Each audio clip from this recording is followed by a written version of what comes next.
반갑습니다. 나동 목사입니다. 이번 46강에서는 7교회 서신 세 번째로 사대와 빌라델비아 교회 부분을 다룹니다. 이번 강에서 7교회 서신 부분을 모두 마치려고 그랬는데 분량 관계상 나누게 되었습니다.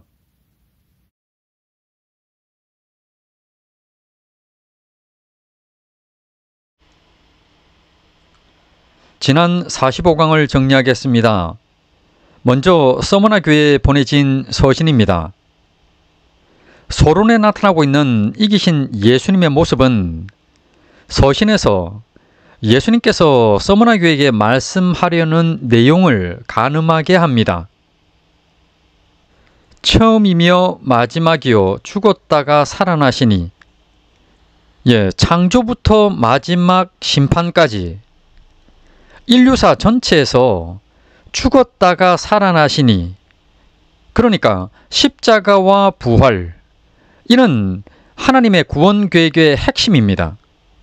이 일을 예수님께서는 하나님의 명령에 순종해서 이루셨습니다. 한마디로 표현하면은 하나님 아버지께 충성하신 겁니다.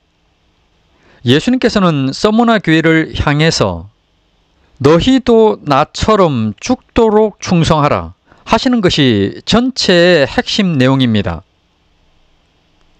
이 서머나 교회는 칭찬만이 나옵니다. 그런데 서머나 교회의 상황을 보게 되면은 외적인 환란과 궁핍의 상황입니다. 그렇지만은 이러한 상황 속에서도 흔들림 없는 그들의 신앙을 보시고는 부유하다 하십니다. 당시 제국이었던 로마하고 유대주의자들의 박해가 심각했고 투옥되는 상황까지 발생했습니다. 그럼에도 예수님께서는 서머나 교회를 향해서 교회가 이 땅에 있는 기간인 10일이라고 하는 이 기간 동안에 지속적으로 박해를 받을 것을 말씀합니다. 그러니 아예 예수님처럼 죽을 각오로 충성하라 하십니다. 이어서 결론부인데 면류관을 주시겠다 하십니다. 이기는 자인 교회가 승리자의 관인 면류관을 받는 것은 당연합니다. 면류관을 받았다는 것은 천국 구원을 받았다는 상징적 의미를 함축합니다. 영광의 면류관, 의의 면류관, 생명의 면류관 등 다양하게 표현이 되지만은 오직 하나의 면류관을 받습니다. 그 하나의 면류관 속에는 하나님의 은혜로 구원을 받았다는 의미도 포함이 되어 있고, 영광과 의와 생명, 또 상급의 의미까지를 함축합니다. 여기서는 생명을 강조하고 있습니다. 그러니까 이런 의미죠. 너희는 생명, 그러니까 영원한 생명을 받을 자들이 아니냐. 너희는 이미 죽었다가 살아난 나를 믿어 생명을 소유한 자들이다. 이기는 자인 너희 교회는 둘째 사망의 해, 지옥과는 무관한 자들이다. 그러니 이 땅에서 아예 죽도록 충성해라. 혹여나 어려운 상황에 처하더라도 이기는 방법은 이미 너희 안에 거하시는 성령을 의지하게 되면은 반드시 이긴다고 당부하시는 겁니다. 안 그래도 잘 충성하고 있는 이 서머나 교회에게 죽도록 충성과 관련된 서신을 보내신 겁니다. 그리고 한 가지 말씀드릴 것이 있습니다.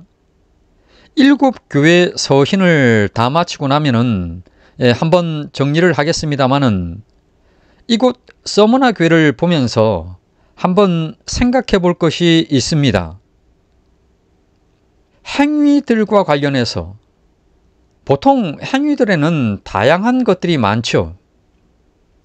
그런데 이곳 서머나 교회를 보게 되면은 다른 행위들이 모두 생략되고 있습니다.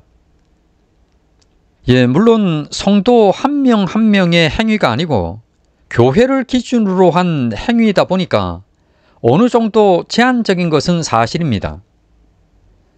그래도 보면은 너무 함축적이거나 또는 몇몇에 집중하고 있는 것을 보게 됩니다. 예를 들어서 어떤 성화의 관점에서 보게 되면은 그 누구라도 완전할 수는 없죠. 그런데 이 서머나 교회에서는 다른 다양한 어떤 외적, 내적 행위들은 생략되고 있습니다. 또 어떤 교회가 되었든지 간에 교회의 구성원들은 다양한 부류, 신앙의 다양한 부류일 수밖에 없습니다. 그런데 모두가 다 생략되고 있습니다. 이는 서머나 교회의 신앙과 관련해서 이 서신을 보는 모든 시대의 성도들하고 교회들에게 강조하고 싶으신 주님의 의도가 숨어 있는 겁니다. 그것은 주님이 기뻐하는 교회의 신앙의 방향이 무엇인가 하는 겁니다.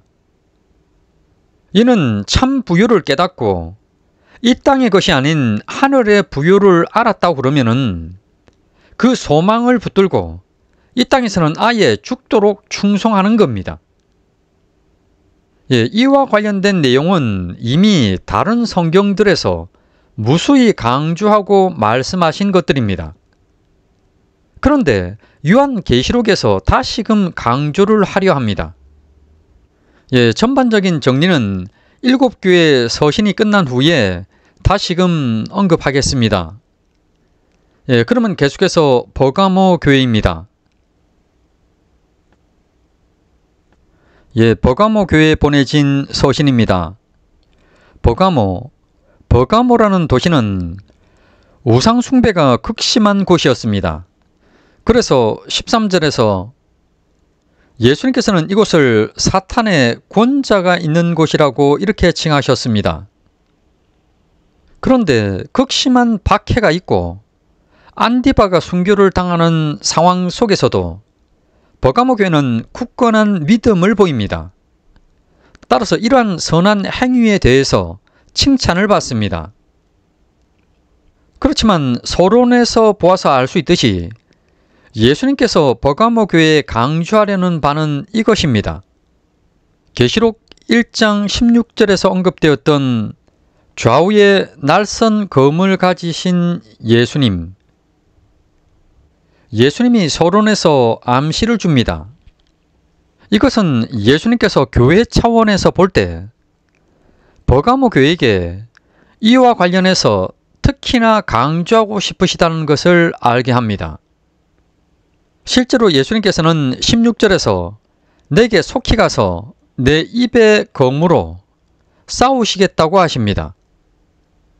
재림 심판이 아니라 즉시 오심을 통해서 말씀으로 연단의 징계를 하시겠다는 겁니다. 왜냐니까 발람의 교훈, 니골라당의 교훈, 또 이세벨의 교훈이기도 한 우상 숭배의 미혹에 빠진 자들 때문이었습니다.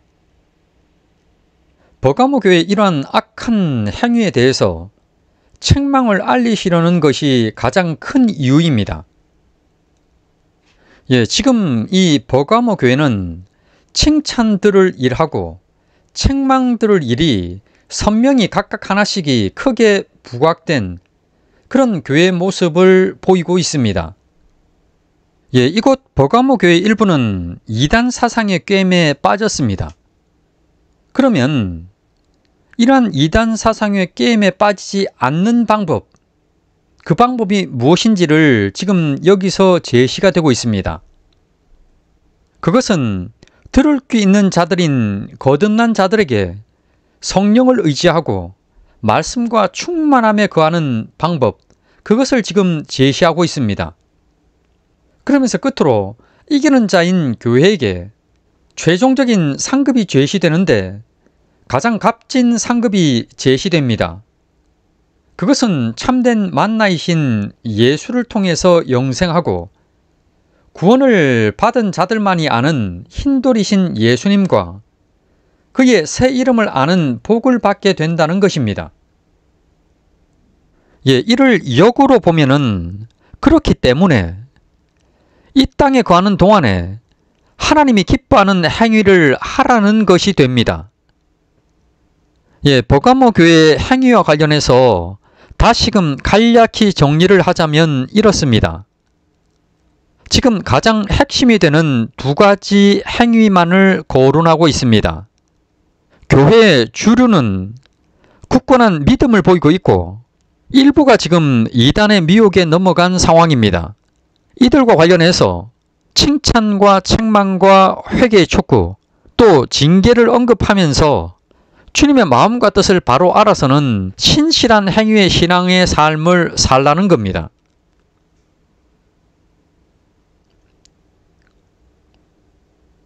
다음은 네 번째 두아디라 교회에 보내는 서신입니다.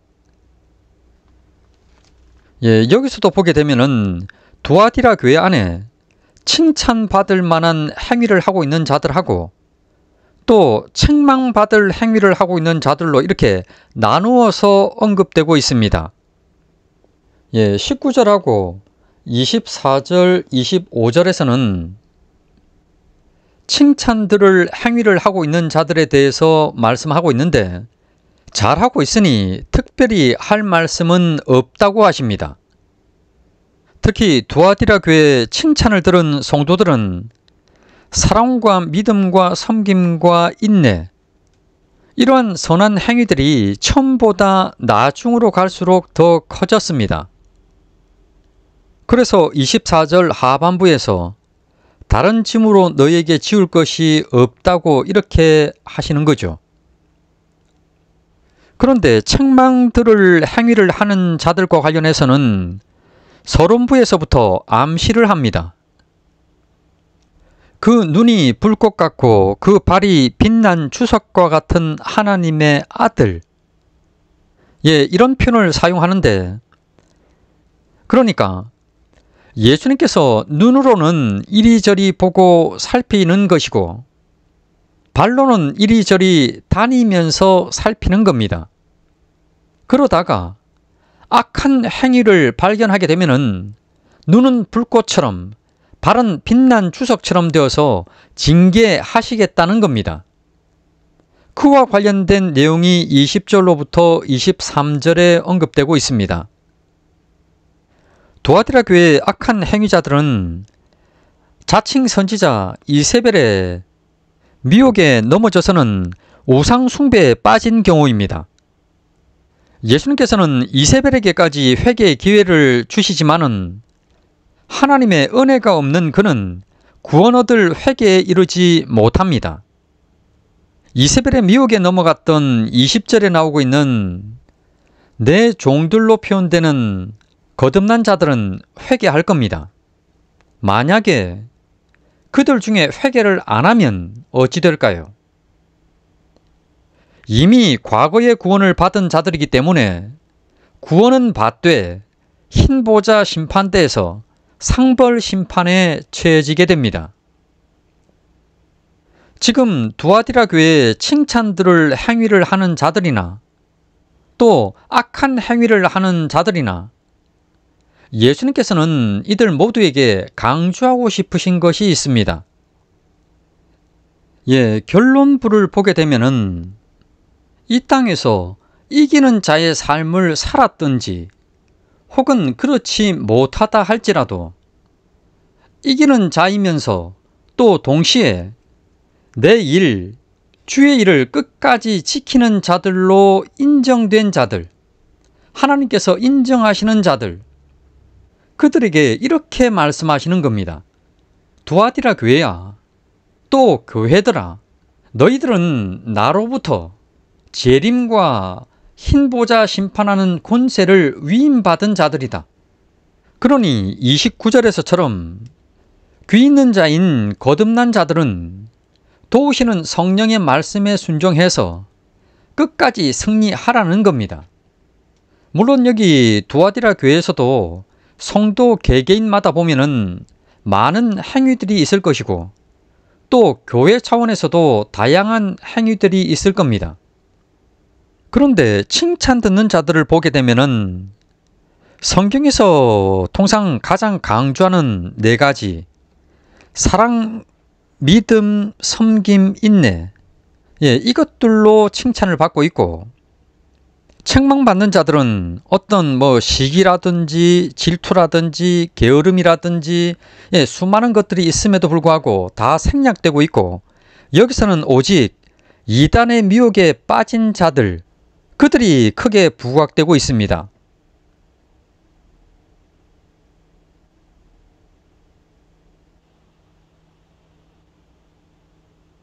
이번 46강에서는 에서, 버드, 삽빌라 중에서 계시록 3장에 나오고 있는 사대와 빌라델비아 교회, 이 둘에 보내진 서신을 다룹니다. 먼저 사대교회에 대한 말씀입니다. 사대교회 사자에게 편지하라.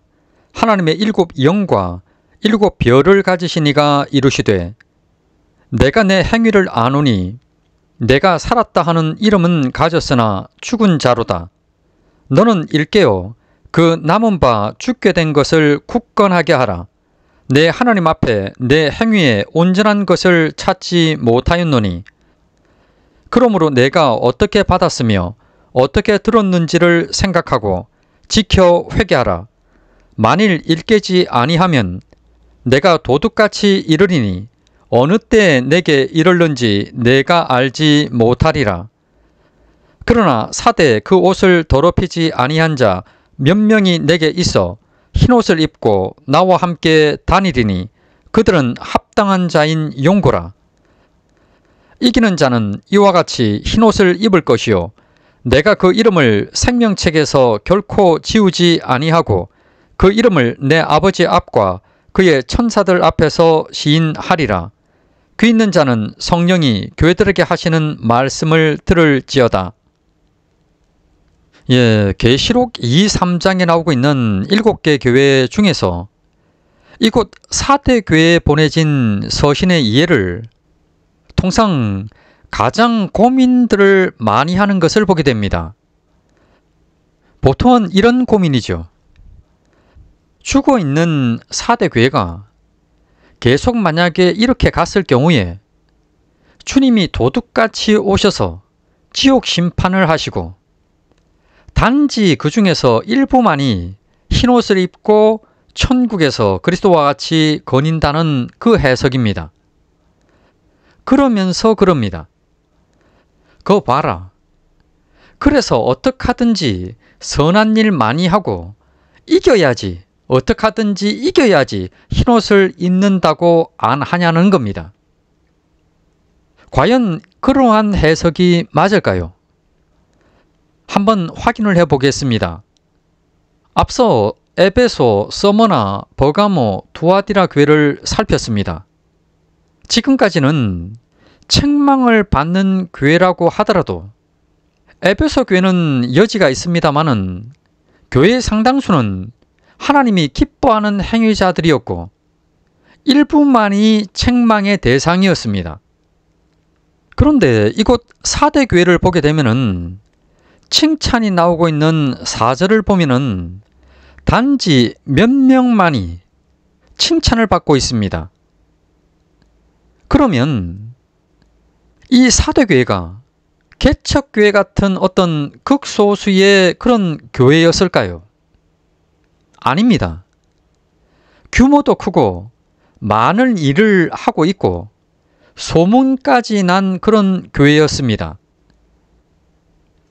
그럼에도 불구하고 이 사도교회는 교회의 대다수가 책망을 받습니다. 그러다 보니까 이 교회의 최종 상태가 어떻게 될까 하는 그것에 초미의 관심이 갈 수밖에 없죠. 그러면 서론부부터 한번 보겠습니다.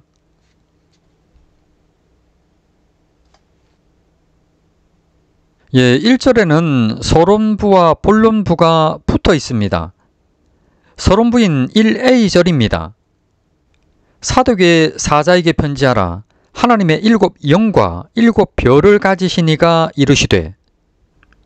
예, 지금 예수님께서 사대교회 사역자인 목회자에게 편지하라고 하신 이후에 서신의 발신자인 그리스도의 특징이 언급됩니다. 하나님의 7 영과 7 별을 가지시니.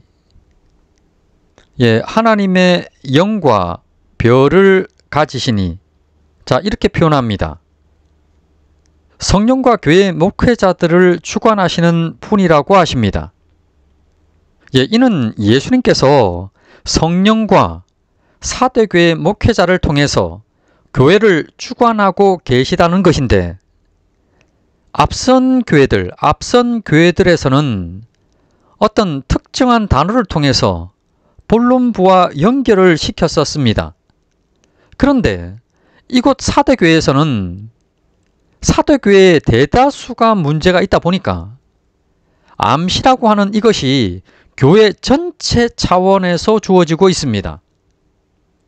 그런데 그 속에는 예수님의 의도가 담겨 있습니다. 지금 여기 보면은 가지신이라고 하는 이 단어, 에코는 현재 분사 능동태가 사용되고 있습니다. 이는 교회의 머리 되신 그리스도께서 자신의 성령과 목회자를 사용하셔서는 교회를 회복시킬 것을 암시합니다. 그래서 능동태를 사용했습니다. 그러면 당연히 이어진 본론부에는 회복시키려는 그리스도의 의도성이 나타날 것인데 한번 살펴보겠습니다. 본론부입니다. 내가 내 행위를 아노니 내가 살았다는 이름은 가졌으나 죽은 자로다. 너는 일깨어 그 남은 바 죽게 된 것을 굳건하게 하라. 내 하나님 앞에 내 행위에 온전한 것을 찾지 못하였노니 그러므로 내가 어떻게 받았으며 어떻게 들었는지 생각하고 지켜 회개하라. 만일 일깨지 아니하면 내가 도둑같이 이르리니 어느 때에 내게 이르는지 내가 알지 못하리라. 그러나 사대에 그 옷을 더럽히지 아니한 자 몇 명이 내게 있어 흰옷을 입고 나와 함께 다니리니 그들은 합당한 자인 용고라. 1비에서 3절까지에는 책망과 회개 촉구 그리고 징계가 나오고 있고 4절에서는 칭찬이 나오고 있습니다. 먼저 1비절을 보게 되면은 본론부는 당연히 사대교회의 행위와 관련됩니다. 내가 살았다 하는 이름은 가졌으나 죽은 자로다. 먼저 이 구절에서 분명히 해야 할 것이 있습니다. 그것은 교회의 행위가 죽은 것인가 아니면 교회가 죽은 것인가 하는 문제입니다. 이것을 어떻게 보느냐에 따라서 사대교회에 대한 판단 자체가 달라집니다. 계시록 2, 3장은 각 교회의 행위를 기준으로 해서 칭찬과 책망을 합니다. 이렇게 하는 이유는 현재 교회의 신앙의 행위의 모습을 이기고 있는 자로 만들려는 데 있기 때문에 그렇습니다. 지금 여기서도 보면은 내가 살았다 하는 이름, 이 오노마는 명성, 유명한 이름 그런 의미로 사용됩니다. 자, 이것을 가졌지만은 그러나 그 명성 있는 행위가 죽은 것이라는 겁니다. 교회의 행위가 죽은 것이죠. 사대교회의 행위가 죽어 있다고 했을 때 죽은 행위를 하는 자들은 크게 두 부류로 나눌 수가 있습니다. 하나는 죽은 행위를 하는 죽은 자들입니다. 교회 안에 가라지들이죠. 거듭남과는 상관이 없는 자들입니다. 또 다른 하나는 죽은 행위를 하는 산자입니다. 알곡이고 남은 자이고 거듭난 자입니다. 성경은 본질적으로 하나님의 백성, 하나님의 자녀들을 대상으로 기록되었습니다. 따라서 비록 이 계시록 2, 3장이 곳곳에 위치해 있는 지역교회, 지역교회를 배경으로 하지만은 말씀하려는 대상은 하나님의 자녀들인 거듭난 교회이고 그들의 행위에 대해서만 언급되고 있다는 점입니다. 그리고 사대교회가 많은 일들로 명성을 떨치고 있지만은 죽어 있다고 했을 때 이처럼 죽은 행위를 하는 사람들은 영적으로는 살아 있습니다. 그렇지만은 그들의 행위는 죽어 있는 거죠. 그들을 대상으로 합니다. 지금 이 1, 2를 고려하면서 보게 되면은 이 구절이 의미하는 바는 다음과 같습니다. 먼저 행위들, 에르가는 거듭난 교회가 하는 모든 주의 일들입니다. 그런데 영적으로 산 자임에도 모든 행위가 죽어 있다는 것은 나무나 풀이나 집으로 만들어진 것이라서 그리스도의 심판대에서 모두 불태워지는 것을 의미합니다. 지금 말씀드리고 있는 영적으로는 산 자이지만은 그들의 행위가 죽은 자들임을 알 수 있게 하는 것이 바로 뒤에 나오고 있는 2, 3절로 알 수가 있습니다. 2, 3절입니다. 너는 일깨어 그 남은 바 죽게 된 것을 굳건하게 하라. 내 하나님 앞에 내 행위에 온전한 것을 찾지 못하였노니 그러므로 내가 어떻게 받았으며 어떻게 들었는지를 생각하고 지켜 회개하라.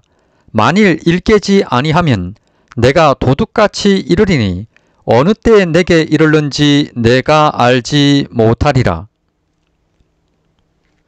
지금 사대교회를 향해서 일깨어, 그러니까 너는 정신을 차려라. 너는 깨어 있으라. 자, 이러한 지속적인 명령이 주어지고 있습니다. 지금 여기 나오고 있는 이 너는 정신을 차려라, 너는 깨어 있으라라고 하는 이 명령은 지금 지역교회에 주어지고 있지만은 본질적으로는 사대교회에 있는 영적으로는 산자임에도 불구하고 죽은 행위를 하고 있는 자들에게 지금 주어지고 있는 겁니다. 이를 설명해 주는 말씀이 이어집니다. 그 남은 바 죽게 된 것, 그 남은 바 죽게 된 것에서 그 남은 것하고 죽게 된 것은 동격입니다. 여기 나오고 있는 그 남은 바 타로이파는 복수 중성 명사로서 남은 자들하고 그 남은 자들의 영적 상태까지를 동시에 표현하는 단어입니다. 이어서 동격으로 사용되고 있는 죽게 된 것들.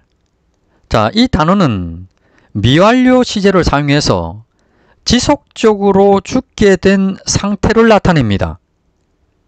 따라서 여기 나오고 있는 2절에 너는 일깨어 그 남은 바 죽게 된 것을 굳건하게 하라.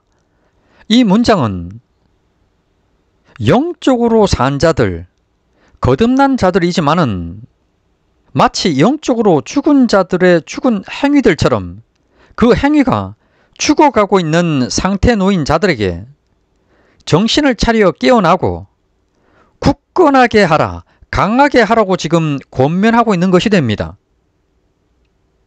그러시면서 예수님께서는 내 하나님 앞에 내 행위에 온전한 것을 찾지 못하였다고 지금 질타를 하십니다.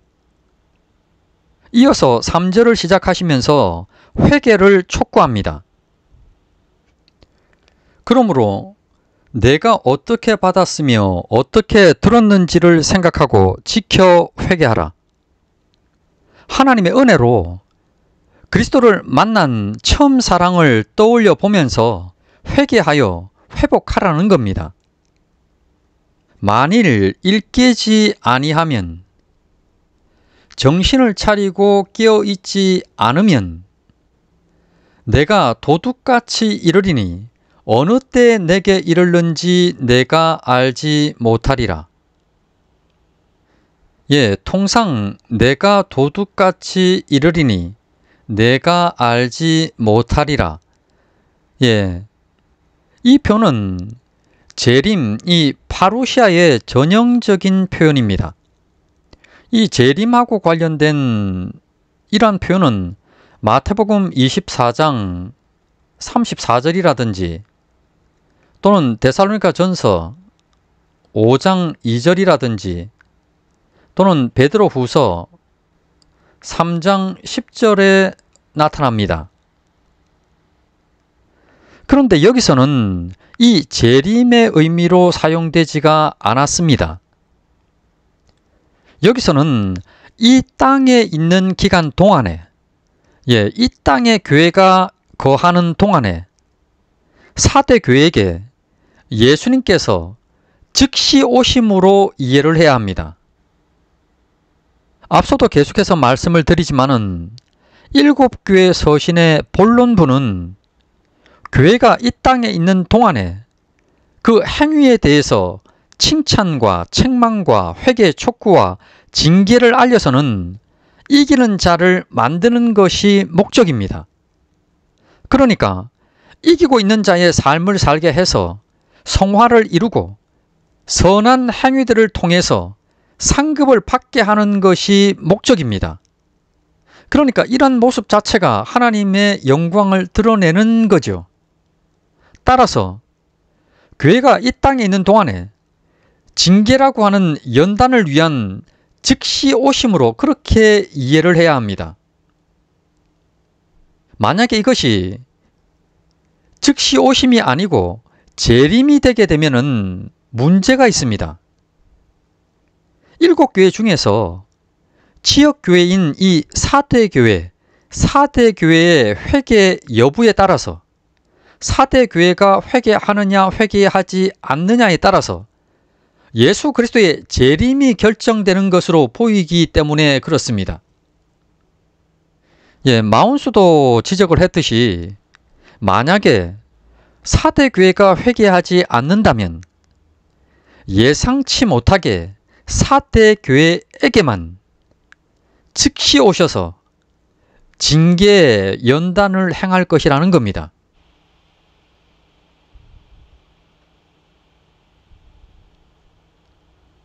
이 의미가 이겁니다. 그러면 이어서 칭찬 부분을 보겠습니다. 4절입니다. 그러나 사대 그 옷을 더럽히지 아니한 자 몇 명이 내게 있어 흰옷을 입고 나와 함께 다니리니 그들은 합당한 자인 용고라. 예수님께서 서신을 통해서 말씀하던 당시 시점, 그 당시의 시점에 4대 교회 안에는 하나님이 기뻐하는 행위를 하는 자들이 단지 몇 명이 있었습니다. 그런데 여기 나오고 있는 옷을 더럽히지 아니하였다거나 흰옷을 입고 있다고 하는 이 표현은 오해의 소지가 좀 있습니다. 흰옷은 구원을 받은 자들의 상징으로 그렇게 자주 사용되기 때문에 구원받은 자가 몇 명이라고 생각할 수 있는데 아닙니다. 이 흰옷의 의미는 다양하게 사용되기 때문에 그렇습니다. 이 흰옷은 성경에 보면은 빛나거나 찬란하거나 어떤 눈 같은 이 흰옷을 입고 있는 그런 존재로서 이렇게 표현되는 경우가 주로 천상의 존재들입니다. 그러니까 하나님이라든지 천사들 또 천상의 성도들 그들이죠. 이렇듯 죄가 없고 거룩한 장소인 천상의 순결한 존재들이 입고 있는 것, 그것으로 흰옷이 보통 그려집니다. 그러니까 흰옷을 입을 것이라거나 또 입고 있다고 했을 때 그때는 천상의 영광에 들어간다거나 영광 안에 거하는 존재임을 나타냅니다. 그런 의미로 사용됩니다. 또 다른 의미로 보면은 흰옷은 19장 5절을 보게 되면은 빛나고 깨끗한 세마포옷을 입도록 허락하셨으니 이 세마포옷은 성도들의 옳은 행실이로다. 이렇게 말씀합니다. 여기서 흰 세마포옷이 성도들의 옳은 행실들로 이렇게 제시되고 있습니다. 성도들의 이 옳은 행실이라고 했을 때는 성도들의 옳은 행실이 하나님이 주신 것이기도 하고 또 동시에 성도들이 스스로 준비하는 것을 의미합니다. 즉 옳은 행실은 계시록 2, 3장에서 이기고 있는 자가 되기 위해 노력하는 교회임과 동시에 택정된 자들을 반드시 이기고 있는 자들을 만드시는 하나님이 만든 결과입니다. 이러한 선한 행위의 결과를 흰옷으로 이렇게 상징했습니다. 그러니까 지금 여기 나오는 이 표현은 하나님께서 예수께서 행한 것을 보시고 성도들을 옳은 행실한 자로 여기시고 인정하신다고 하는 그 의미하고 또 성도들이 실제 자신들의 삶을 통해서 옳은 행실을 행한 것, 이 두 가지 의미를 같이 지닌다는 겁니다.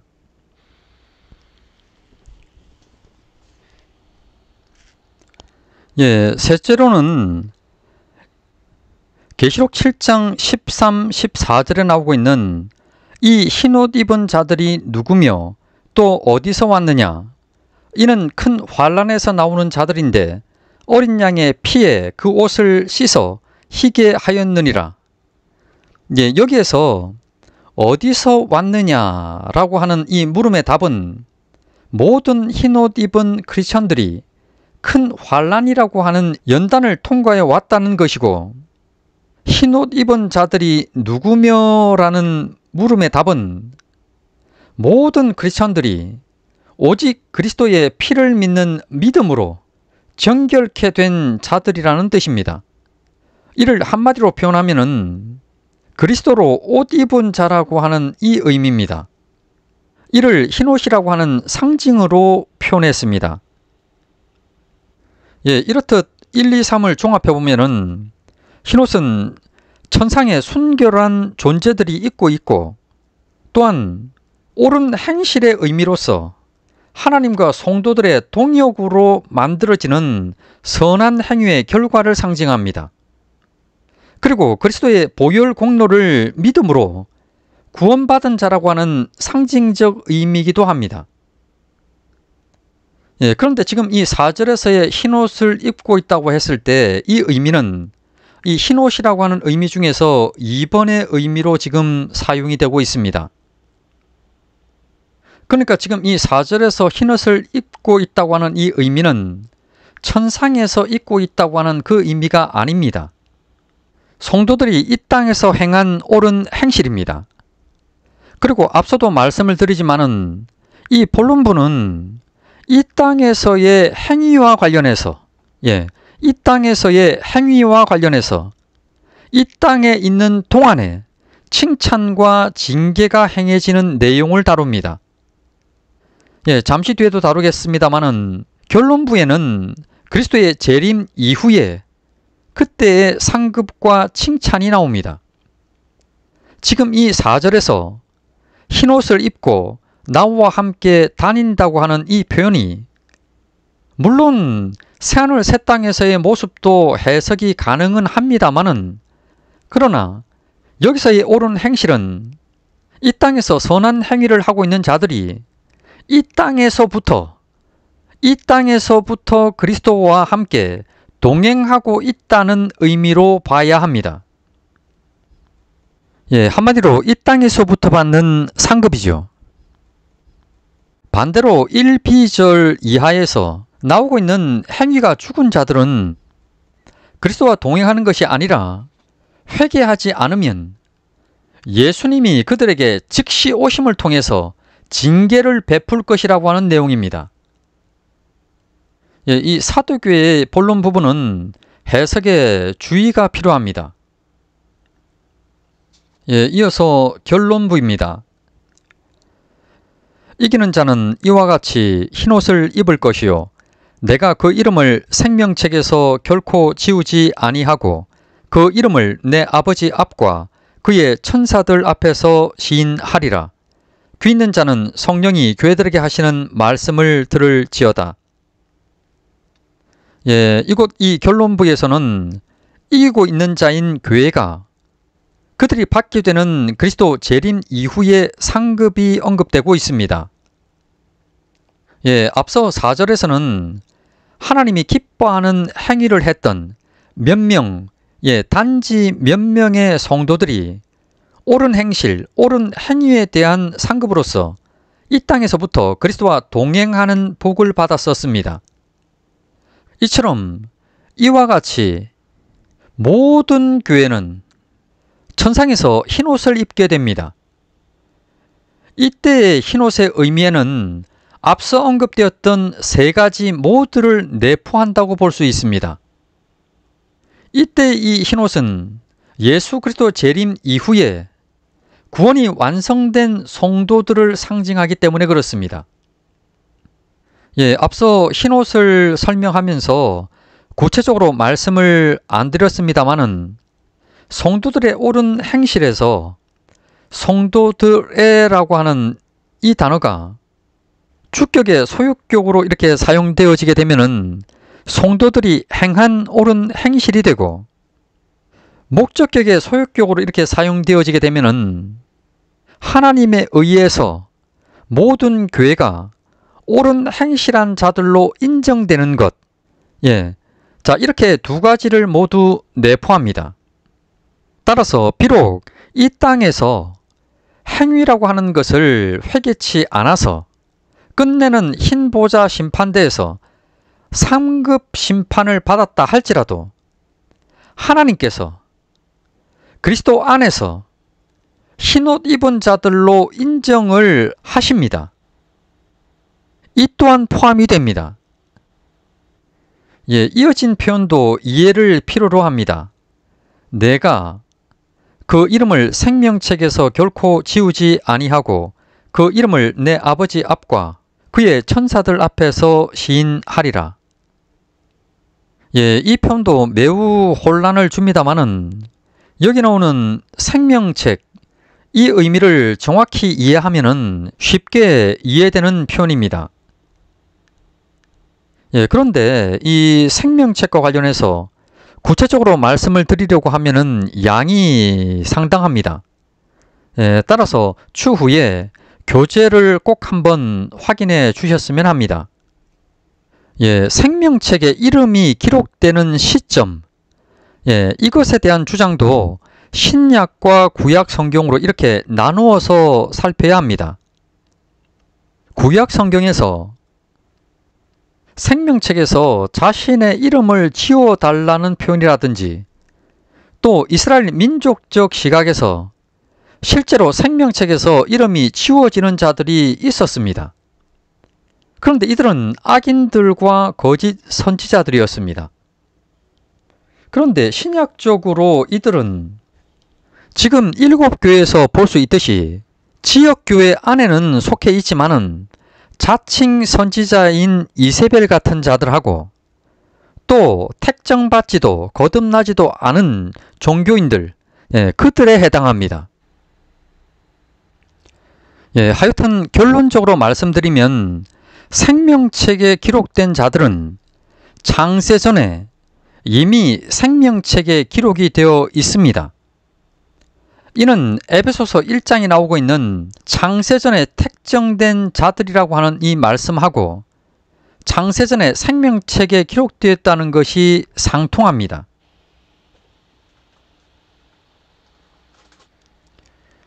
이 정도로 말씀드리고 내용을 보겠습니다. 예수님께서는 내가 그 이름을 생명책에서 결코 지우지 않겠다고 이렇게 말씀합니다.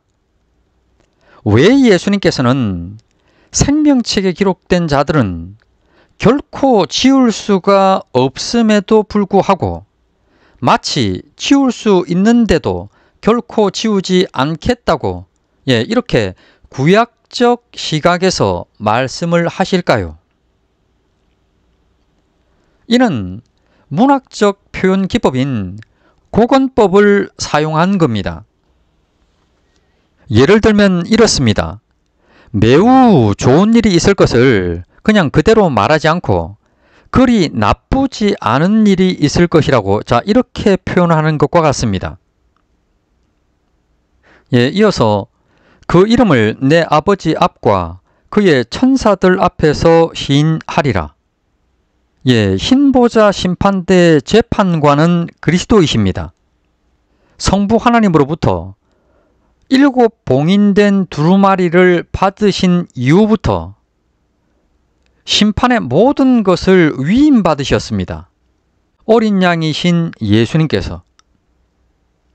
그럼에도 여기서는 예수님께서 변호인으로 등장하시는 것 같이 표현을 했습니다.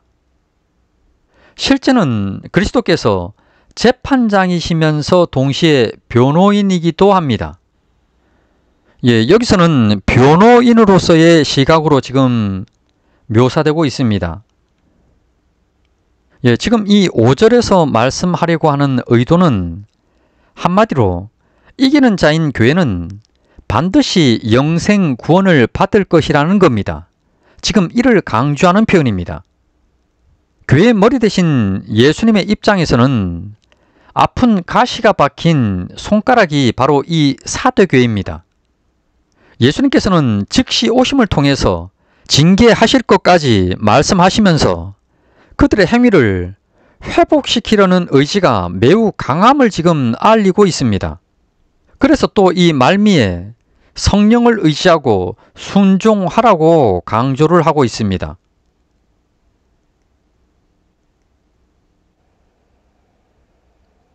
사도교회에 보내진 서신을 정리하겠습니다. 교회 구성원의 대다수가 죽은 행위를 하고 있음에도 그들은 그것을 깨닫지를 못하고 있는 상황입니다.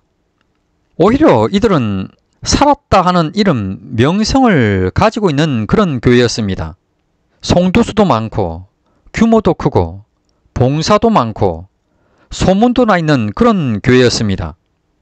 이러한 사도교회를 향해서 성령과 사역자들을 주관하시는 예수님은 이들을 가지신 현재분사 능동태를 사용해서는 사도교회를 회복시킬 것을 암시합니다.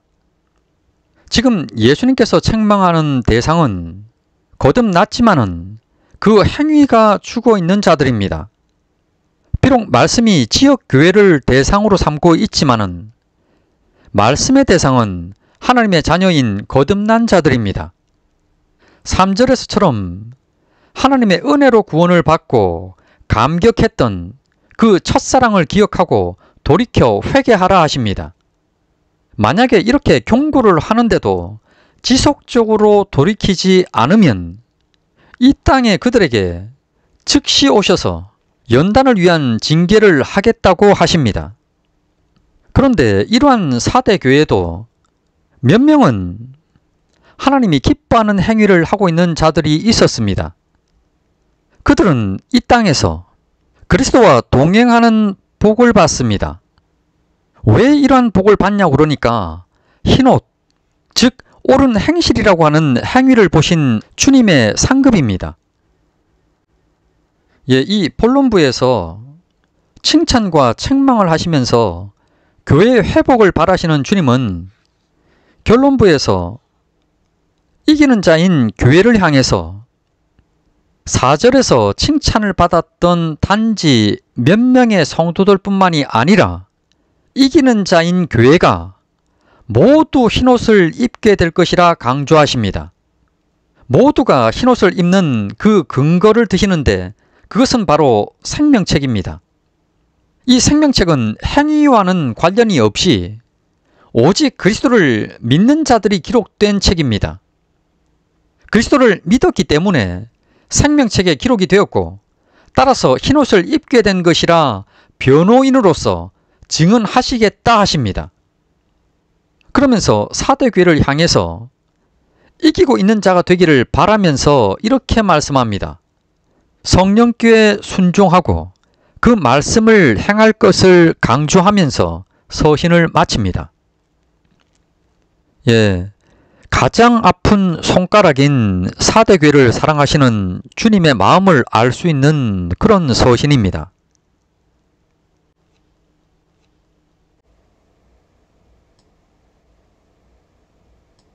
이어서 빌라델비아 교회에 보내진 서신입니다. 빌라델비아 교회 사자에게 편지하라. 거룩하고 진실하사 다윗의 열쇠를 가지시니 곧 열면 닫을 사람이 없고 닫으면 열 사람이 없는 그가 이르시되 볼지어다 내가 내 앞에 열린 문을 두었으되 능히 닫을 사람이 없으리라. 내가 내 행위를 아노니 내가 작은 능력을 가지고서도 내 말을 지키며 내 이름을 배반하지 아니하였도다. 보라 사탄의 회당 곧 자칭 유대인이라 하나 그렇지 아니하고 거짓말하는 자들 중에서 며칠 내게 주어 그들로 와서 내 발 앞에 절하게 하고 내가 너를 사랑하는 줄을 알게 하리라. 내가 나의 인내의 말씀을 지켰은즉 내가 또한 너를 지켜 시험의 뜰을 면하게 하리니 이는 장차 온 세상에 임하여 땅에 거하는 자들을 시험할 때라. 내가 속히 오리니 내가 가진 것을 굳게 잡아 아무도 내 면류관을 빼앗지 못하게 하라. 이기는 자는 내 하나님의 성전에 기둥이 되게 하리니 그가 결코 다시 나가지 아니하리라. 내가 하나님의 이름과 하나님의 성 곧 하늘에서 내 하나님께로부터 내려오는 새 예루살렘의 이름과 나의 새 이름을 그의 위에 기록하리라. 귀 있는 자는 성령이 교회들에게 하시는 말씀을 들을지어다. 빌라델비아 교회는 서머나 교회와 함께 칭찬만이 언급되고 있습니다. 이 빌라델비아 교회하고 서머나 교회의 외적 상황이 유사합니다. 둘 다 사탄의 회당이 있는 곳이라는 표현도 동일합니다. 박해도 유사합니다. 이 두 교회는 이곳 내용을 살핀 후에 한번 비교를 해 보겠습니다. 서론부입니다. 빌라델비아 교회 사자에게 편지하라. 거룩하고 진실하사 다윗의 열쇠를 가지신 이 곧 열면 닫을 사람이 없고 닫으면 열 사람이 없는 그가 이르시되 여기서는 예수님을 지금 삼중으로 이렇게 강조합니다. 원문 직역으로 보면은 거룩한 분께서 진실한 분께서 다윗의 열쇠를 가지신 분께서 열면 아무도 닫지 못하고 닫으면 아무도 열지 못하는 분께서 이르신다입니다. 여기 나오는 이 거룩한 분은 그리스도의 신성을 나타내고 있고 진실한 분은 그리스도께서 약속을 반드시 성취할 것이라고 하는 그리스도의 메시아성을 나타내고 있습니다. 그런데 이 서론에 나타나는 예수님에 대한 표현 중에 마지막 표현이 특히 빌라델비아 교회와 관련시켜서 강조하려는 표현에 해당합니다. 다윗의 열쇠를 가지신 분이라고 하는 이 표현인데 이에 대한 해석이 뒤에 이어집니다. 동격으로 지금 이렇게 사용이 되어지고 있는데 열면 닫을 사람이 없고 닫으면 열 사람이 없는 분이라는 겁니다. 지금 여기 나오고 있는 이 빌라델비아 교회에 보내진 서신에는 이사야서를 지금 굉장히 많이 인용을 하고 있습니다. 여기 나오는 이 다윗의 열쇠, 이것도 이사야서를 배경으로 합니다. 이사야서에서 히스기야 왕의 국내 대신으로 있었던 엘리야김이 다윗의 집 열쇠를 맡아서는 다윗의 집 전체를 관리하는 권세, 그것을 행하는 것이 배경입니다. 다윗의 집은 유다 왕궁입니다. 열쇠를 맡은 자는 왕궁의 출입을 비롯해서 모든 살림살이를 책임을 졌습니다. 따라서 열쇠 맡은 자는 왕의 절대적인 신임을 받는 그런 자였습니다. 다윗의 열쇠의 의미는 다윗의 집, 그러니까 하나님의 나라의 문을 열고 닫을 수 있는 그런 열쇠로서 구원의 주관자가 그리스도이심을 나타냅니다. 이러한 다윗의 열쇠를 가지신 분이란 이 표현은 계시록 1장 18절에 사망과 음부의 열쇠, 사망과 음부의 열쇠를 가졌다는 표현하고 상통합니다. 계시록 1장 18절에서는 심판의 주관자이심을 강조하고 있고, 지금 여기서는 구원의 주관자이심에 초점을 맞춘 것입니다. 그리고 이어지고 있는 열면 닫을 사람이 없다고 하는 이 표현은 그리스도의 초림으로 여셨던 바로 구원의 문을 의미합니다. 그리고 닫으면 열 사람이 없다고 하는 이 표현은 땅끝까지 복음이 전파된 이후에 그리고 닫힌 구원의 문을 의미합니다. 이는 오직 그리스도만이 구원의 주관자라는 의미가 됩니다. 지금 예수님께서는 특히 다윗의 열쇠를 가지신 이라는 이 표현을 통해서 빌라델비아 교회에게 이와 연관된 칭찬과 상급, 그것을 줄 것을 지금 암시합니다. 그러면 본론부에서 한번 확인해 보겠습니다.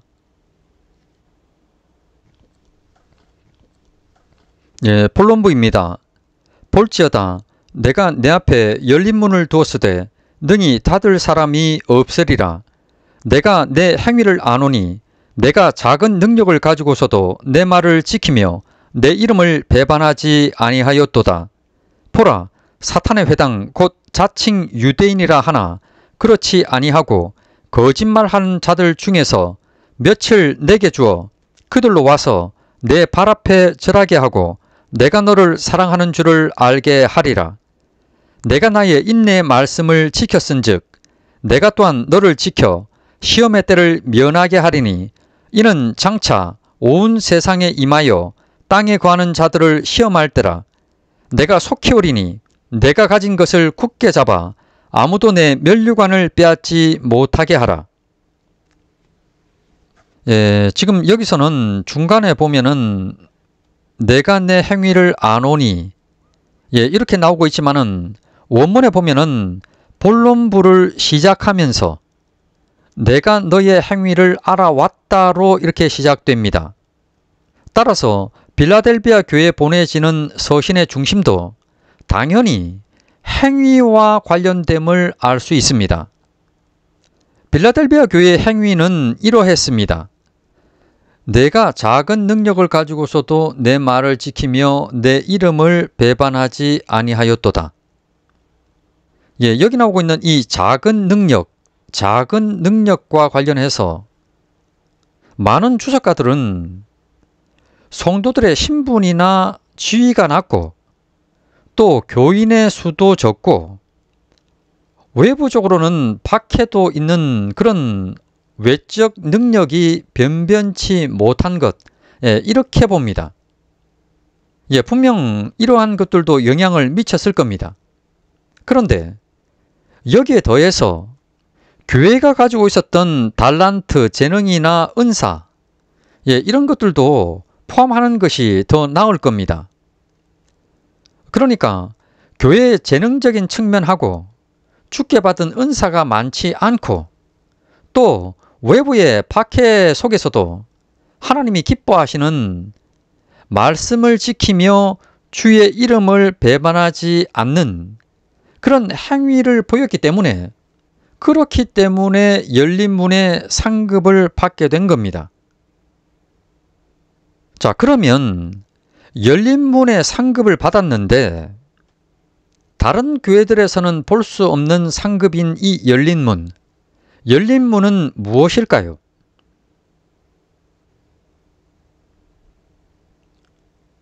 이 열린 문은 크게 두 가지로 해석이 가능합니다. 첫째는 빌라델비아 교회에 열린 구원의 문입니다. 이는 빌라델비아 교회 성도들에게 당연히 구원을 주시겠다는 의미입니다. 그런 의미로서 열린 문을 두었다고 하는 해석입니다. 둘째로는 빌라델비아 교회에 열린 전도의 문입니다. 이는 많은 전도의 상황을 열어줘서는 빌라델비아 교회를 구원 사역에 그렇게 쓰임을 받게 하겠다는 그런 의미입니다. 자, 그렇다고 하면은 이 두 가지 중에서 어느 해석이 바른 것일까요? 지금 여기 사용되고 있는 내 앞에 열린 문을 두었다. 자, 이 구절은 이사야 60장의 인용입니다. 60장 11절을 보게 되면은 내 성문이 항상 열려 주야로 닫히지 아니하리니 이는 사람들이 내게로 이방 나라들의 재물을 가져오며 그들의 왕들을 포로로 이끌어옴이라.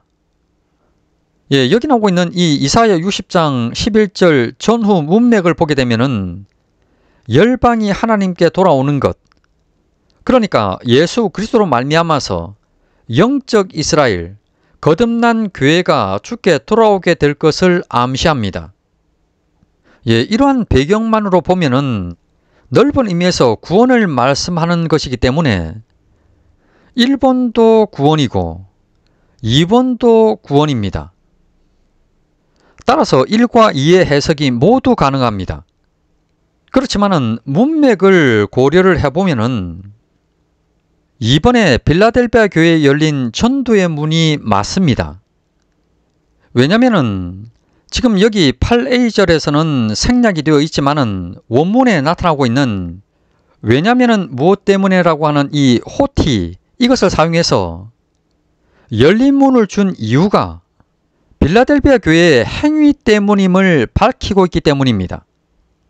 다시 한번 상수를 하자고 그러면은 만약에 1번에 나오고 있는 빌라델비아 교회에 열린 그들의 구원의 문이 되게 되면은 문제가 됩니다.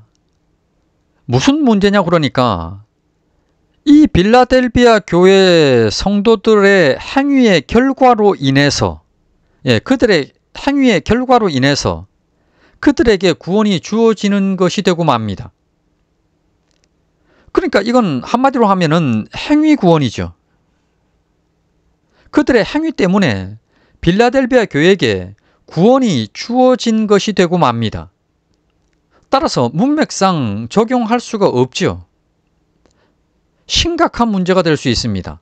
구원론에서. 따라서 2번 빌라델비아 교회에 열린 전도의 문이 맞습니다. 정리하자면 앞서 소론부에서 다윗의 열쇠를 가지신 예수님께서 빌라델비아 교회의 행위를 보시고 기뻐해서는 열린 문을 주셨다는 것이 됩니다. 그러면 이 교회의 행위가 어떠했을까요? 앞서 살폈던 8절 중반부에 나옵니다. 내가 작은 능력을 가지고서도 내 말을 지키며 내 이름을 배반하지 아니하였도다.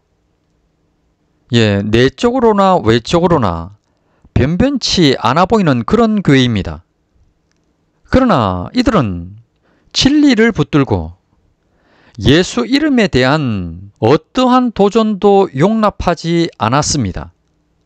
이단적인 미혹이 전혀 통하지 않는 그런 교회였습니다. 보통 이런 교회를 강소교회라고 이렇게 하죠. 작지만 강한 교회입니다. 계속해서 9절 보겠습니다. 9절입니다. 보라, 사탄의 회당 곧 자칭 유대인이라 하나 그렇지 아니하고 거짓말하는 자들 중에서 며칠 내게 주어 그들로 와서 내 발 앞에 절하게 하고 내가 너를 사랑하는 줄을 알게 하리라. 앞선 8절에서 예수님께서는 빌라델비아 교회의 행위를 보시고 열린 전도의 문을 상급으로 주셨습니다. 이제 이곳 9절에서는 전도의 문이 열린 사례가 하나 소개됩니다. 그런데 이 구절의 상황과 관련해서 신학자들의 해석이 둘로 나뉩니다. 먼저 괄호로 표시되고 있는 중에서 몇이라고 하는 이 표현은 헬라어 원문에는 없는 표현이기 때문에 생략하고 보겠습니다. 신학자들의 해석이 둘로 나뉘는데, 하나는 그들이 회개하고 믿게 되는 일인가, 이 구절이. 둘째는 심판의 한 장면으로서 그들이 와서는 교회 앞에 굴복하는 모습인가, 이렇게 이 둘로 해석이 나뉩니다.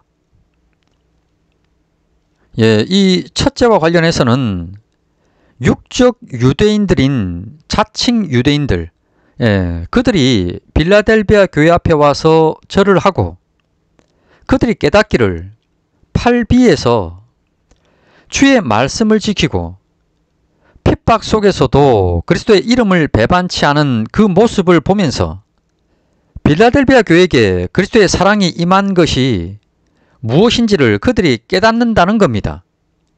그래서 그들도 믿게 된다는 거죠. 한글 개역 성경이라든지 또 NIV 같은 것에서는 지금 일본어로 이해를 했습니다. 그래서 그 모습을 반영을 하려고 했는데, 아무래도 육적 유대인 전체가 다 믿게 되는 것은 아니고 그 중에서도 택정된 자들 몇, 이들이 구원을 받지 않겠냐는 의미에서 번역에 이것을 첨가한 것으로 이렇게 봅니다. 그런데 다른 한 부류의 신학자들은 구절을 이렇게 봅니다. 이것은 구원받는 모습이 아니라 흰 보좌 심판대에서 구원받지 못한 육적 유대인들이 하나님이 기뻐하는 신앙을 가졌던 이 빌라델비아 교회하고 또 교회 앞에 절하면서 자신들이 불신했던 것을 인정하는 그런 모습으로 봅니다. 물론 그렇게 볼 여지도 충분히 있습니다. 그렇지만은 계속 말씀을 드립니다만, 7교회의 본론부에는 철저히 이 땅에서의 행위에 대해서, 이 땅에서 칭찬, 이 땅에서의 상급, 책망, 회개, 촉구, 이 땅에서의 징계를 다룬다는 점입니다. 특히 2번을 주장하는 신학자들은 이 부분을 강조합니다. 내 발 앞에 절하게 하고, 만약에 이들이 진짜 회개하고 믿는 거라고 하면은 그리스도 앞에 절을 해야지 왜 교회 앞에 절을 하냐는 겁니다. 이 의미는 이렇게 봐야 합니다. 외적으로는 지금 교회를 찾아와서 그들이 교회 앞에 절을 하고 있지만은 당연히 내적으로는 회개한다는 의도가 있는 거죠. 그렇게 봐야 합니다. 그래서 저는 지금 1번 해석이 맞다고 봅니다. 이어서 10절입니다. 내가 나의 인내의 말씀을 지켰은즉 내가 또한 너를 지켜 시험의 때를 면하게 하리니 이는 장차 온 세상에 임하여 땅에 거하는 자들을 시험할 때라. 빌라델비아도 서머나처럼 AD 70년 예루살렘 멸망 이후에 이 도시로 도피해온 유대인들이 많았고 또 박해도 심했습니다. 그럼에도 빌라델비아 교회는 주의 말씀을 인내로 지켰기에 그들과 같은 교회에게 주님께서는 이 땅에서의 상급이 있을 것을 또한 말씀합니다. 그러니까 이 10절은 이 땅에서 받게 되는 세 번째 상급에 해당합니다. 첫째는 열린 전도의 문이었고, 둘째는 핍박하던 자칭 유대인들이 회개하며 돌아오는 것이었습니다. 이 땅에서의 이번 세 번째 상급의 배경은 분명 큰 환난 기간을 말씀하는 겁니다. 그런데 여기 나오고 있는 너를 지켜 시험의 때를 면하게 하리니. 이의 해석과 관련해서 논쟁이 있습니다. 두 가지 주장이 있는데, 첫째는 이 땅에 큰 환난 기간이 임했을 때 성도들도 이 땅에서 큰 환난을 겪게 되고, 그렇지만은 하나님께서 그들의 신앙을 항상 지켜 보호하셔서 믿음으로 이기게 통과하게끔 만드신다고 하는 그 의미로 봅니다. 그러니까 한마디로 얘기하면 환난 중 보호에 해당하는 거죠. 또 다른 주장은 이렇습니다. 이 땅에 큰 환난 기간이 임하기 이전에, 직전에 그들을 다른 곳으로 옮겨서 보호한다는 겁니다. 통상 환난 전 휴거를 말합니다. 이 둘 중에 어느 것이 맞는지 그 해결의 핵심은 테레소 에크, 이것의 해석에 있습니다. 이 테레소 에크는 해석이 무엇을 면하게 할 것이다 이건가, 아니면은 무엇으로부터 내가 지킬 것이다 인가 하는 겁니다. 물론 이 둘 다 해석이 가능합니다. 우리는 앞서 요한계시록 4장부터 계시록 22장 5절까지를 다루었습니다. 그러다 보니까 요한계시록의 정확한 의미가 성도들을 환난 중에도 하나님이 보호하신다는 의미인지, 환난이 임하기 전에 하나님께서 거듭난 교회를 휴거를 시켜버린다는 것인지, 이미 이것인 것은 모두가 아는 사실입니다.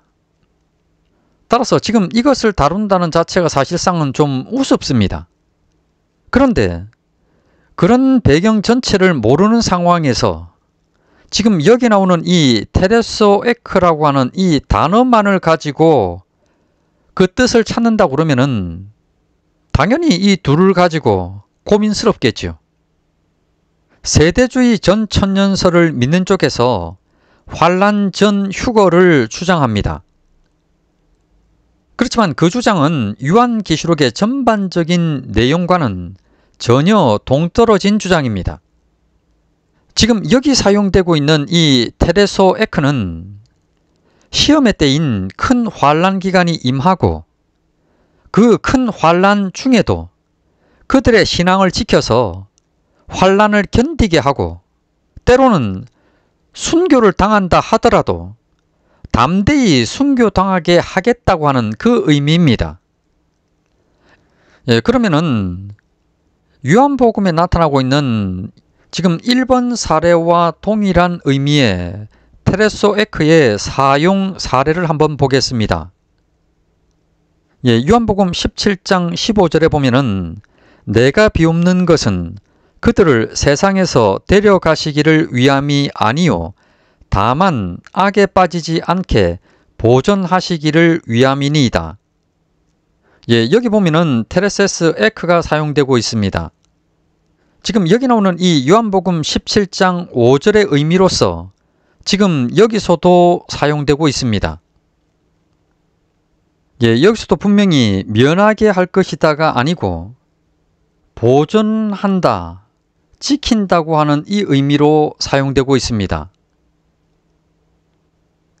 요한 당시의 빌라델비아 교회, 이와 같은 교회는 마지막 때도 분명히 있죠. 그 큰 환난 기간이 되었을 때 그들의 큰 믿음을 그대로 지키실 것이라는 말씀입니다. 따라서 10절의 1번인 이유는 거론의 여지가 없습니다. 이어진 11절에는 권면이 나오고 있습니다. 주께서 오실 때까지 내가 가진 것, 내가 가진 것은 8절에 작은 능력을 가지고서도 내 말을 지키며 내 이름을 배반하지 않는 것입니다. 그래서는 면류관을 빼앗지 못하게 하라고 하는데, 면류관을 빼앗길 수도 있나요? 지금 여기서 나오는 이 말씀의 의미가 무엇일까요? 지금 여기 나오고 있는 이 11절에 내가 가진 것, 자, 이것은 행위죠. 하나님이 기뻐하는 행위입니다. 당연히 그런 행위에는 상급이 주어집니다.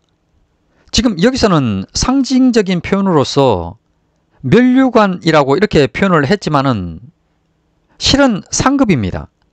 앞서도 말씀을 드렸지만은 면류관은 많은 의미를 함축하고 있습니다. 여기서는 상급을 면류관으로 상징해서 사용하고 있습니다. 상급은 빼앗길 수도 있죠.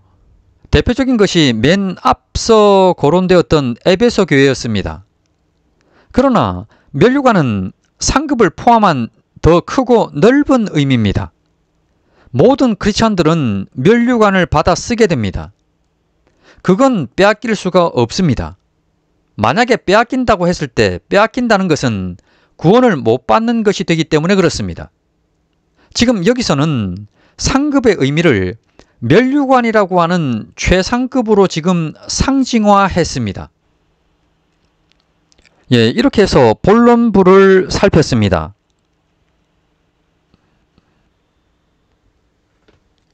이어서 결론부입니다. 이기는 자는 내 하나님의 성전에 기둥이 되게 하리니 그가 결코 다시 나가지 아니하리라. 내가 하나님의 이름과 하나님의 성 곧 하늘에서 내 하나님께로부터 내려오는 새 예루살렘의 이름과 나의 새 이름을 그의 위에 기록하리라. 귀 있는 자는 성령이 교회들에게 하시는 말씀을 들을지어다. 이기는 자인 교회를 하나님의 성전의 기둥이 되게 한다고 지금 말씀합니다. 지금 여기 나오고 있는 성전 기둥의 배경은 솔로몬 성전입니다. 솔로몬 성전의 성소 입구 양옆에는 천정에는 닿지 않는 놋기둥 2개가 이렇게 하나씩 서 있었습니다. 각각에는 이름이 새겨져 있었는데 우편 기둥에는 야긴, 그가 세우신다라고 하는 뜻이 새겨져 있었고, 좌편 기둥에는 보아스, 그 안에 힘이 있다는 단어가 새겨져 있었습니다. 새겨진 이 이름의 의미를 볼 때 성전을 세웠던 솔로몬이 2 기둥에 이름을 새긴 목적은 솔로몬 성전이 비록 다윗 왕조에 의해서 세워지기는 했지만은 이를 세우신 분은 하나님이심을 밝히려는 의도로 보입니다. 단어의 의미로 봤을 때 그렇죠. 그러면 여기서 2 기둥의 의미는 무엇일까요? 성전 건축의 모든 준비를 마쳤던 다윗하고 건축을 실행해서는 완성을 했던 솔로몬일 겁니다. 이를 추측케 하는 것으로는 바울이 12사도 중에서도 베드로와 야고보, 요한을 지칭하면서 기둥같이 여기는 존재로 그렇게 표현하는 데서 추측할 수가 있습니다. 갈라디아서 2장 9절에 또 기둥같이 여기는 야고보와 게바와 요한도 내게 주신 은혜를 알므로. 이렇게 봤을 때 이 2 기둥의 의미는 다윗하고 솔로몬일 겁니다. 그리고 이어진 말씀, 그가 결코 다시 나가지 아니하리라. 이 말씀을 앞서 나왔던 성전의 기둥과 연결지어 보면은 7 교회 중에서 에베소 교회에 나왔던 촛대는 그 자리에서 옮겨줄 수 있다고 이렇게 예수님께서 경고를 했었습니다. 그렇지만은 기둥은 옮겨질 수가 없는 겁니다. 이 의미는 지상교회에서 충성스럽게 섬긴 자는 마치 다윗이나 솔로몬처럼 성전의 기둥 같은 역할을 담당할 것이기 때문에 영원한 새하늘 새 땅에서도 성전의 기둥처럼 섬김의 직분을 감당하게 하겠다고 하는 그 의미가 됩니다. 그러니까 지금 여기 나오는 12절 전반부에 나오는 이 의미는 그리스도 재림 이후에 받게 되는 귀한 상급의 말씀이 되는 거죠. 계속해서 보면은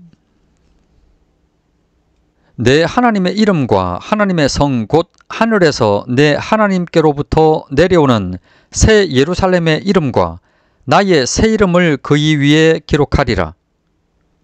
이렇게 지금 말씀을 합니다. 이기는 자인 교회에게 하나님의 이름과 새 예루살렘의 이름과 예수 그리스도의 새 이름, 이러한 삼중적 표현을 사용해서 기록하리라고 말씀합니다. 성도들에게 하나님의 이름이 기록되었다는 것은 하나님께 속한 자라고 하는 이 의미입니다. 그리고 새 예루살렘의 이름이 기록되었다고 하는 이 의미는 계시록 21장에서 이 새 예루살렘의 의미가 성도들이라고 하는 의미하고 또 장소적인 의미로서 천국 도성이라고 하는 의미가 있었죠. 그런데 그 중에서 천국 도성이라고 하는 의미로 볼 때 새 예루살렘의 이름이 기록되었다고 하는 이 의미는 바로 천국 도성의 시민권을 가진 자들이라고 하는 이 의미가 됩니다. 그리고 그리스도의 새 이름을 기록하리라고 하는 이 의미는 앞서 계시록 2장 17절 버가모 교회에서 흰돌 위에 새 이름을 기록한 것이 언급되었습니다. 또 계시록 19장 12절에서 그리스도의 새 이름이 언급되었죠. 그리스도만이 아는 이 새 이름은 그리스도의 재림의 날, 그때 드러날 것으로 이렇게 설명했습니다. 그 그리스도의 새 이름이 기록될 것이라고 이렇게 지금 표현하는 것은 인침받은 자라고 하는 이 의미가 됩니다. 지금 이렇게 결론부에서 삼중적 표현을 사용해서는 이기는 자인 교회의 상급을 지금 강조를 하고 있는데, 이렇게 하는 이유는 이기는 자들이 새하늘 새 땅에서 그리스도에 의해서 분명히 기록하리라, 기록하리라, 기록하리라, 기록으로 분명히 인정된 천국 백성 신분임을 지금 강조하려는 그런 의도입니다. 이것은 진짜로 성도들 몸에 새긴다는 것이 아니라 상징적인 표현입니다. 인침받은 그런 자라는 의미입니다. 그리고 이어서 최종적으로 그러니 들을 귀 있는 거듭난 자들은 성령이 교회에게 하시는 말씀을 들으라는 것으로 이렇게 서신을 마칩니다. 그러면 잠시 칭찬만 나오고 있는 두 교회, 서머나 교회하고 빌라델비아 교회를 비교를 한번 해보고 가겠습니다. 이 서머나 교회는 환난과 궁핍이라고 하는 이 두 단어, 이것이 교회의 형편을 유축해 합니다. 교회가 궁핍하다면 무엇 때문인가요?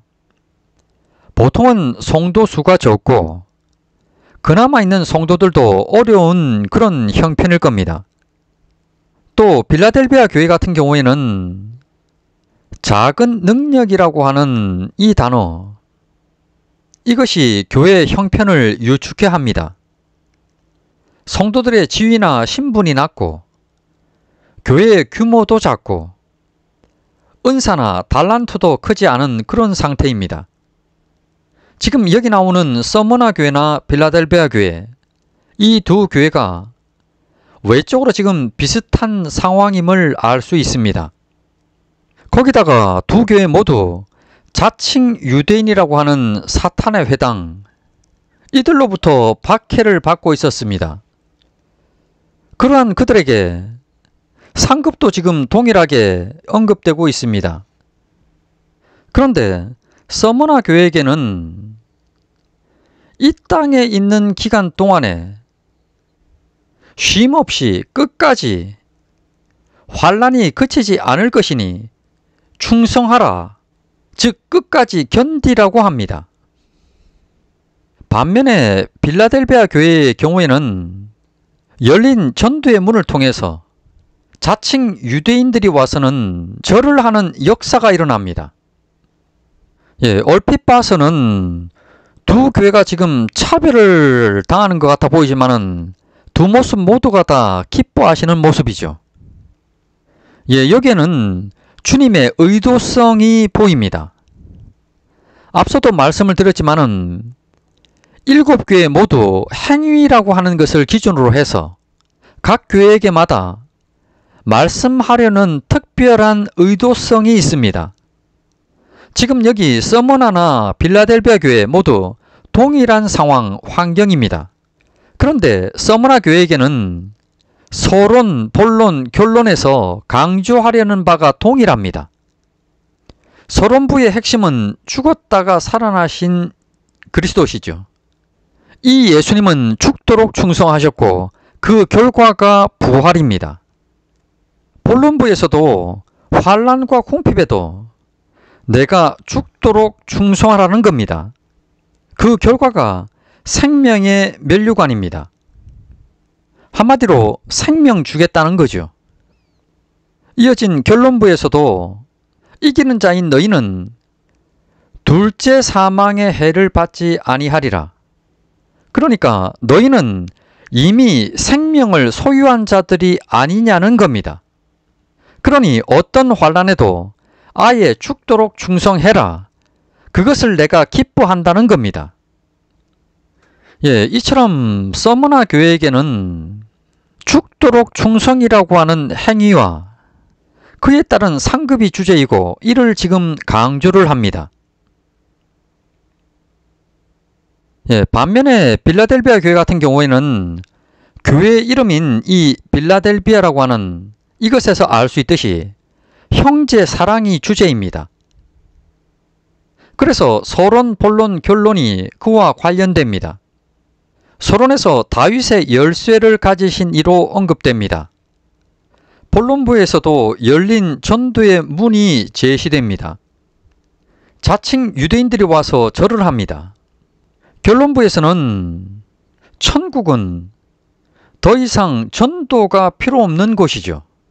그러다 보니 성전의 두 기둥처럼 섬김으로 이렇게 계속 사용하겠다는 겁니다. 이처럼 빌라델비아 교회에게는 전도를 통한 형제 사랑이라고 하는 이 행위하고 그에 따른 상급이 주제이고 또 이를 강조하고 있습니다. 7교회, 7교회에게는 사실 교회마다 어떤 칭찬 들을 일들 또 책망과 관련해서 크고 작은 다양한 행위들이 있을 겁니다. 그렇지만은 이 7교회 서신에서는 교회 행위와 관련해서 어떤 특별한 주제를 가지고 그것을 강조하면서 깨닫게 하려는 그 의도성이 들어 있습니다. 그것을 볼 수가 있습니다. 이렇게 해서 4대 교회와 빌라델비아 교회에 보내진 서신 부분을 살폈습니다.